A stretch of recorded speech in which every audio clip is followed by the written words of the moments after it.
Hello বন্ধুরা, বিন্দুস কিচেনে আপনাদের সবাইকে স্বাগত। আজকে আমি বানিয়ে নিলাম ছাতুর কচুরি, সম্পূর্ণ নিরামিষ, একদম দোকানের মতো। দোকানের থেকেও কিন্তু কম সামগ্রী দিয়ে এটা বানিয়েছি, আর খেতে কিন্তু দুর্দান্ত হয়েছে। আর একদম ফুলকো ফুলকো কচুরি। চলুন কিভাবে বানালাম সেটা দেখে নেব। এই ছাতুর কচুরিটা বানাবার জন্য আমি 4 চামচ ছাতু নিয়ে নিলাম, আর এইটা হচ্ছে ছোলার ছাতু। এইবারে দিয়ে দিচ্ছি স্বাদ মতো নুন, আর এই দেখুন একটু লঙ্কা গুঁড়ো আর একটু গরম মশলা নিয়ে নিয়েছি, আর দিয়ে দিচ্ছি আমি ভাজা মশলা, যার মধ্যে ধনে, জিরে, শুকনো লঙ্কা রয়েছে। দিয়ে দিচ্ছি হিং, আর এখন আমি দিয়ে দিচ্ছি একটু সরষের তেল, আর এই সরষের তেলটা কিন্তু অবশ্যই দেবেন। এবারে দিয়ে দিলাম আমি একটু চাট মশলা। এবারে শুকনো উপকরণগুলোকে আগে খুব ভালো করে মেখে নেব।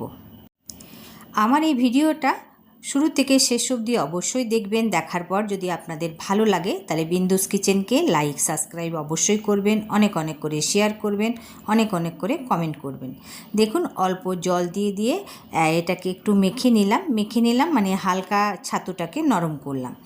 এর মধ্যে দিয়ে দিলাম একটু আমি কসুরি মেথি, থাকলে ধনেপাতাও দেওয়া যাবে। আর এই যে আটাটা মেখেছি, এটা আটা ময়দা মিলিয়ে একটু ময়াম দিয়ে, নুন দিয়ে, একটু জোয়ান দিয়ে এটাকে মেখে রেখেছি। এবারে ছাতুর থেকে ছোট ছোট বল বানিয়ে নিয়ে একটা বাটির আকারে, আটার লই থেকে বাটির আকারে বানিয়ে নিয়ে দেখুন ভরে মুখটা খুব ভালো করে বন্ধ করে দিয়ে আবার লইয়ের আকারে এটাকে বানিয়ে নিলাম। দেখুন এইরকম করেই সবগুলো আমি বানাবো। আবারও একটা আপনাদেরকে দেখিয়ে দিচ্ছি। দেখুন আটার থেকে লই নিয়ে একদম বাটির মতো বানিয়ে নিয়ে ছাতুর বল বানিয়ে এবারে ভালো করে ছাতুর বলটা রেখে দেখুন একদম আবার লইয়ের আকারে এটাকে বানিয়ে নিলাম। এদিকে তেল গরম হয়ে গেছে, এক এক করে ছাতুর কচুরিগুলো আমি ছেড়ে দিচ্ছি।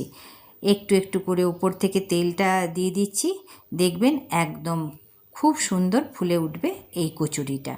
এই কচুরিটা সকালে জলখাবারে, রাতের ডিনারে কখনো এটা বানানো যেতে পারে।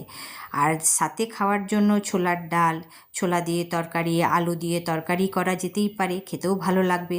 আর যদি কোনো সময় তাড়াহুড়ো থাকে তাহলে কিছু না বানালেও এটা চলবে, এটা চা দিয়েও কিন্তু খেতে খুব ভালো হবে। আর সাধারণভাবেও কিন্তু এই ছাতুর কচুরিটা বানিয়ে দেখবেন, দুর্দান্ত হবে। এই রকম রেসিপি নিয়ে আবার আসবো। ভালো থাকবেন, সুস্থ থাকবেন, আবার দেখা হবে।